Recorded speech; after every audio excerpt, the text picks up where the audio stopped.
Sound is always around, never gone. Cockles of souls, tumbling sand, crackling 10 bar deep. Valve warm skidding across the waves, pulse glowing, rising to exhale. Frequency-tuned memories, entangled, pungent conflab, signaling ambient static. The final work presented will not simply be stretched canvas, but will consist of documented iterations of its sustainable existence across time, illustrating the lines of flight that must be understood as part of totality rather than in isolation. NFTs are a commodity developed by Ethereum. 70% of Ethereum shares were pre-mined by the Talix investors, so it is a custodial cryptocurrency parading as an alternative to Bitcoin. Network. And so that means if you wanted to save $1,000 and you wanted to have it beyond the reach of a company, a CEO, a government, a bank, and you wanted to have personal custody of it, you could have that with Bitcoin. The silk hankies, stretched out of the silkworm cocoon, form the practical lines of flight on the canvas. After the moth has hatched, laid eggs and died, the cocoons are boiled in a recipe that dissolves the silk's amino acids, allowing it to be stretched. I visualize a shape not dissimilar to these spanning the entire canvas. The final silk hankies will be stretched by 4 women I've known for over half my life. The pulling action will be recorded as a staged event and will be exhibited with the visitation, the final artwork. This piece challenges the canonical perception of oil painting, rethinking modes of painting, using nature-based research that is ecologically inclusive, exploring environmentally sustainable art. Samuel Butler's novel in 1872, Airhorn, an anagram for nowhere, is a novel about man and machines. It is set in a faraway land. A traveller encounters a peculiar topsy-turvy society in which sickness is a punishable crime, and crime is an illness for which criminals receive compassionate medical treatment. The English church is ridiculed as a musical bank which deals with a currency nobody believes in, but everybody pretends to value. University instructors teach courses on how to take a long time to say nothing, and machines are banned for fear they will evolve and be the masters of life. Samuel Butler's novel Airhorn turns the established order on itself. This model provides my research with a sustainable means of attack and further inquiry into the machinations of oppressive power.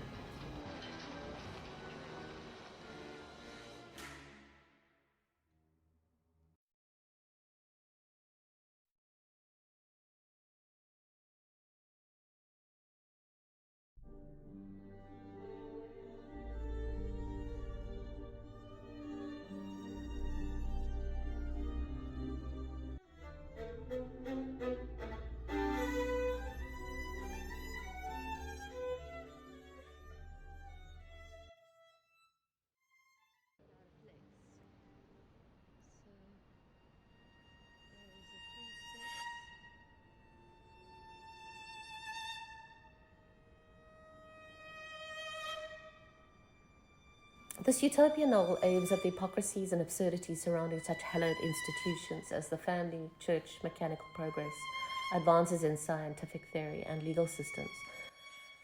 It protests the blind acceptance of ideas and attitudes, an aspect of Samuel Butler's work that made his fiction immensely thought-provoking. His remarkable prescience in anticipating future sociological trends is uncannily contemporary. It proposes an alternative to the institutionalized power mechanisms we are controlled by today. The social order described in Airhorn is not necessarily the answer, but it provides a starting point for conversation on the ills of the established order.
Deleuze and Guattari proposed that the world is composed of assemblages of various kinds, and change occurs when these assemblages interact with one another in a particular way.